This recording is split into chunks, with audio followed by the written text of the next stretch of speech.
enrollment, is it that it could be as bad that, a child, we had to bring down the cutoff level so low so that at least maybe one or two children That will also have to raise issues about the running of education in our different states.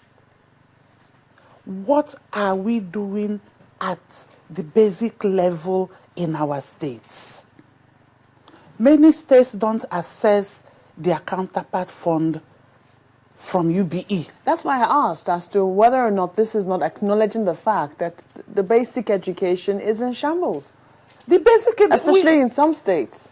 You can't rule that out. That raises the question. I still say it again. It raises the question: what are the vision and mission statements of those places?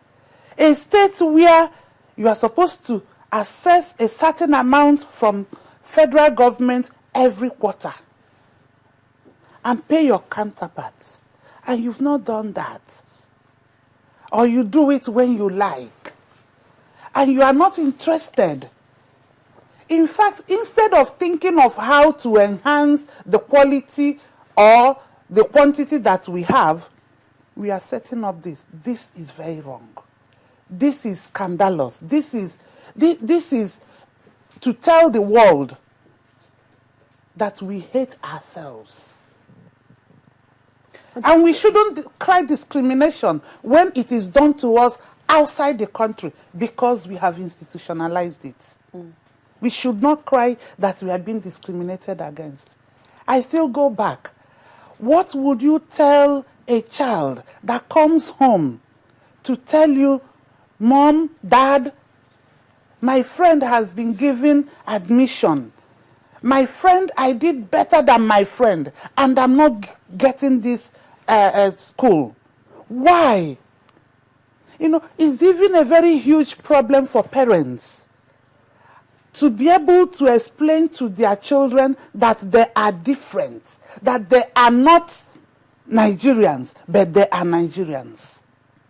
That is what this it has multiple and ripple effects. Do you think that it would be wise? There's been heavy criticism for this thing, but do you think that it would be wise for us to look at the level of enrollment first? Because maybe that would explain. Enrollment is a state thing. You don't think that this would be happening outside of, maybe those who did this must have had some reasons, and maybe we have definitely. To look at it. We always have reasons for all our actions, whether plausible or not. But you see, the fact still remains.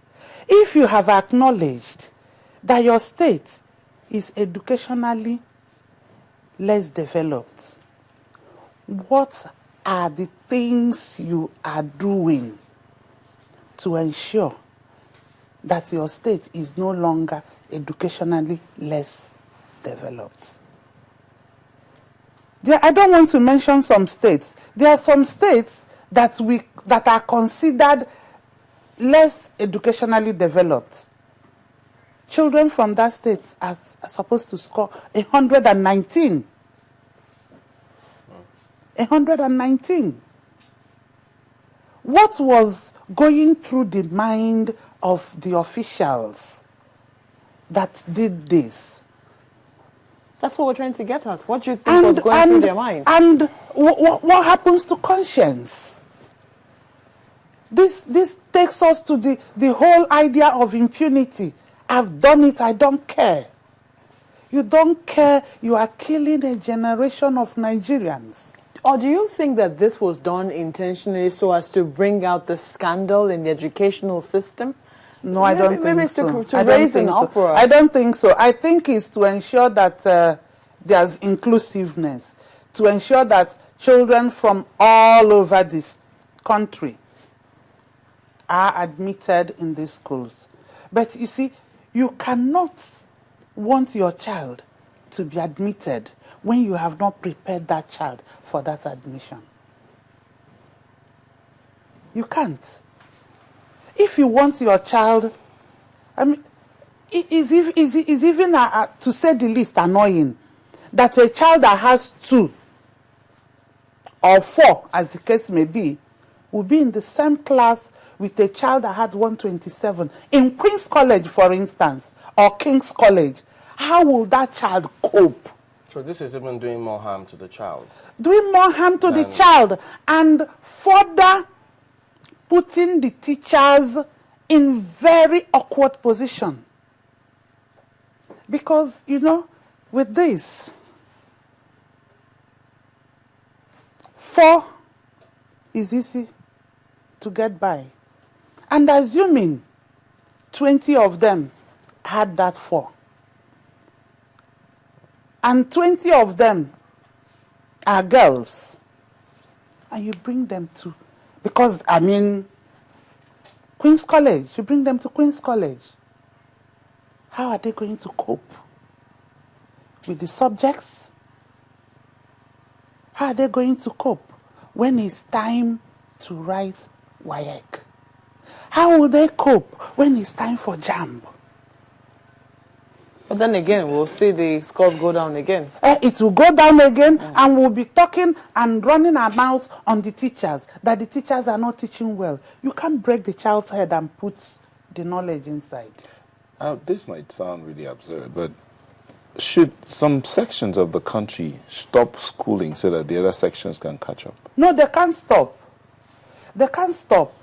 The only thing is that the other people to catch up.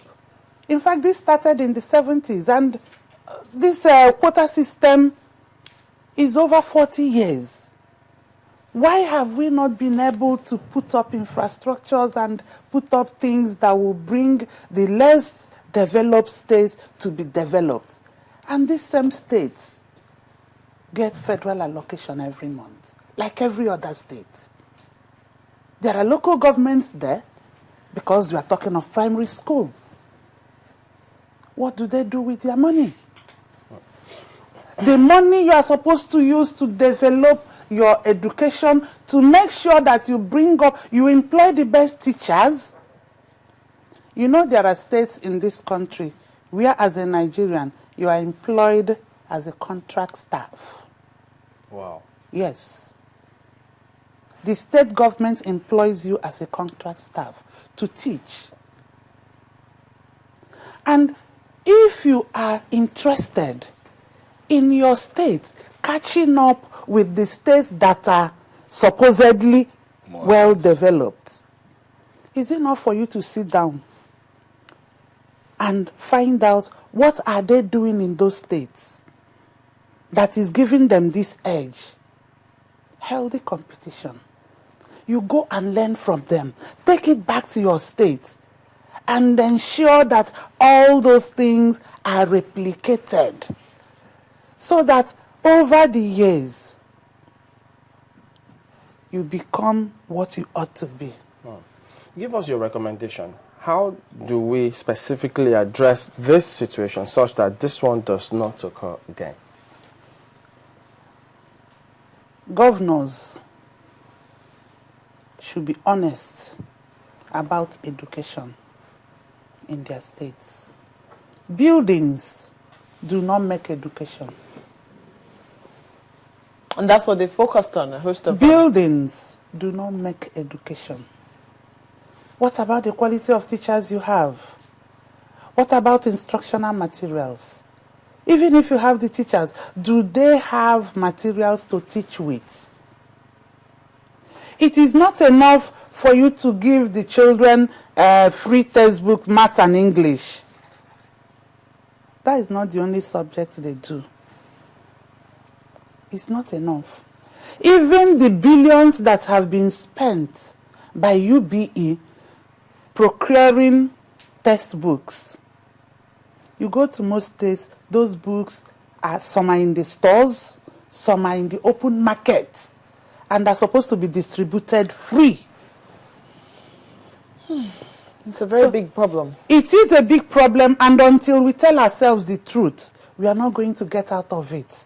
That is just the basic truth. Until we tell ourselves the truth, governors should go beyond this idea of education being a free-for-all. Bring in people that have passion for education, people that know what is not coming